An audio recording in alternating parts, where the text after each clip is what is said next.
Guys, आपने कभी ना कभी तो पेन ड्राइव को यूज किए होंगे, लेकिन क्या आपको पता है पेन ड्राइव में ये जो दो पिन होते हैं ये क्यों होते हैं, और ये जो चार पिन आप देख रहे हो इनका काम क्या होता है। कैसे कोई भी डाटा हमारे पेन ड्राइव के अंदर जाके स्टोर होता है। यार, हम सब हर दिन पेन ड्राइव को यूज करते रहते हैं, लेकिन ये छोटे छोटे बातें हमें नहीं पता होता पेन ड्राइव के बारे में। तो यार, इस वीडियो में हम पेन ड्राइव के बारे में कुछ ऐसे इंपॉर्टेंट बातें जानने वाले हैं जो कि हर एक यूजर को जानना चाहिए, ताकि आपको पता तो चले आप जो डाटा स्टोर कर रहे हो वो कैसे जाके पेन ड्राइव के अंदर स्टोर हो रहा है। या कभी अगर पेन ड्राइव में कोई दिक्कत आ गया या पेन ड्राइव कभी खराब हो गया, आपको पता तो चले कि क्या हुआ है, और आप छोटे छोटे इन प्रॉब्लम को रिपेयर भी कर सकते हो। सो लेट्स बिगिन गाइस, हम हर रोज पेन ड्राइव को यूज करते हैं और ये देखते हैं कि ये पेन ड्राइव में बहुत सारे होल्स और ये छोटे छोटे पिन्स होते हैं।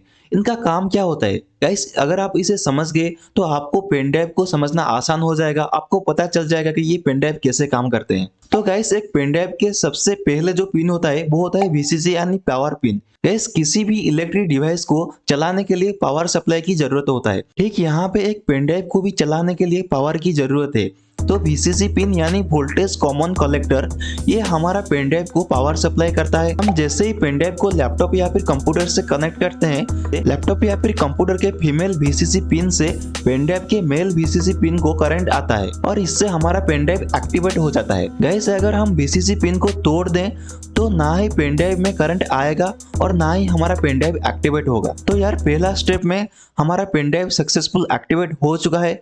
अब चलते हैं सबसे लास्ट वाला पिन में। अब नंबर 2 पिन में हमारा GND यानी ग्राउंड पिन है। गाइस, एक USB पेन ड्राइव में सबसे लास्ट वाला पिन को GND यानी ग्राउंड पिन कहा जाता है।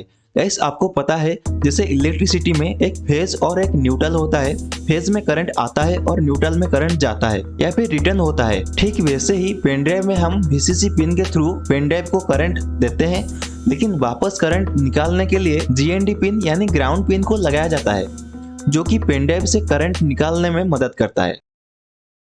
अब नंबर 3 पिन की ओर बढ़ते हैं गाइस, जो है हमारा D+ एंड D- यानी डेटा ट्रांसफर पिन। तो गाइस, पेन ड्राइव के ये दो मिडिल पिन को D+ या D- यानी डेटा ट्रांसफर पिन हम कहते हैं। यहाँ पे D+ का मतलब 1 और D- का मतलब 0 होता है, क्योंकि आपको तो पता है गाइस, हमारा कंप्यूटर एक डिजिटल मशीन होता है और यहाँ पे जो कुछ भी हम स्टोर करते हैं वो सब हमारा कंप्यूटर में डिजिटल, जैसे कि audio, video, photos, files, folder, ये सब डिजिटल फॉर्मेट या 0 एंड 1 के फॉर्म में स्टोर होते हैं। सपोज एग्जांपल, मेरे पेन ड्राइव में एक नंबर 5 है। अगर मैं उसे मेरे कंप्यूटर में सेव करना चाहूँ तो मुझे कंप्यूटर को 5 के लिए 0 एंड 1 कॉम्बिनेशन का कुछ इस तरह का एक कोड लिख कर देना पड़ेगा, और मेरा कंप्यूटर के अंदर जो मशीन लगा हुआ है वो कंप्यूटर को ये बता देगा कि ये कोड का मतलब 5 है, और कंप्यूटर उसे स्टोर कर लेगा। तो ठीक इस तरह से हम जो कुछ भी हमारा पेन ड्राइव से डाटा सेंड या रिसीव करते हैं, ये इन दोनों पिन के थ्रू यानी D+ और D- पिन के थ्रू 0 एंड 1 के फॉर्म में कंप्यूटर को जाता है या कंप्यूटर से आता है। अगर ये डाटा प्लस और डाटा माइनस पिन खराब हो जाए तो ना तो हम पेन ड्राइव में कुछ सेव कर सकते हैं और ना ही हम कुछ पेन ड्राइव से एक्सपोर्ट कर सकते हैं कंप्यूटर को। अब गाइस, यहाँ तक हमने ये जान लिया कि USB 2.0 में जो पोर्ट्स लगे हुए होते हैं उनका कितना पिन होता है और उनका काम क्या होता है। अब आपने देखे होंगे USB 3.0 भी आता है, उसमें तो 8 पिन या फिर 9 पिन आते हैं। उसका मतलब क्या है, चलिए गाइस थोड़ा सा USB 3 पोर्ट के पिन के बारे में भी जान लेते हैं। गाइस, हम जो USB 3.0 में 9 पिन्स को देखते हैं, ये और कुछ नहीं, बस इनमें से ऊपर 4 pin D+, D-, VCC and GND pin होते हैं, और इनको हमने ऊपर के वीडियो में देख चुके हैं। अब बात करते हैं नीचे की 5 पिन के बारे में। गाइस, आपने SS वाला सिंबल तो देखे होंगे। इस तरह के सिंबल आपने पेन ड्राइव में या फिर अपने लैपटॉप में देखे होंगे। अभी जो 5 पिन आपका है ये वही SS वाला सिंबल के ऊपर बेस्ड है। तो आइए देखते हैं इसका मतलब क्या है।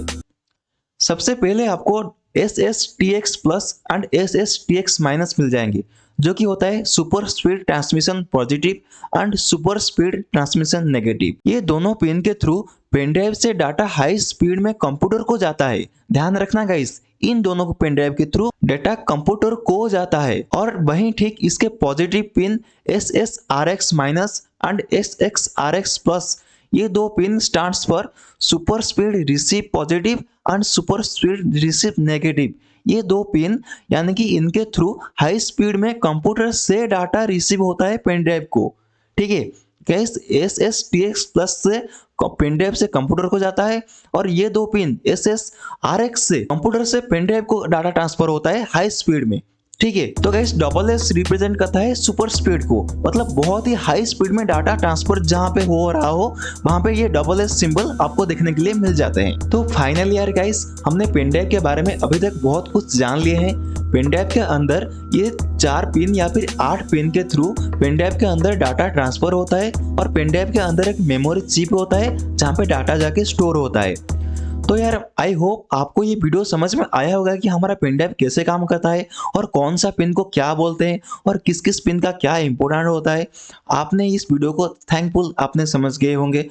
तो यार ऐसे ही एक informative next trick and trick video में मिलते रहेंगे। Thank you for watching this video guys, I will see you next time.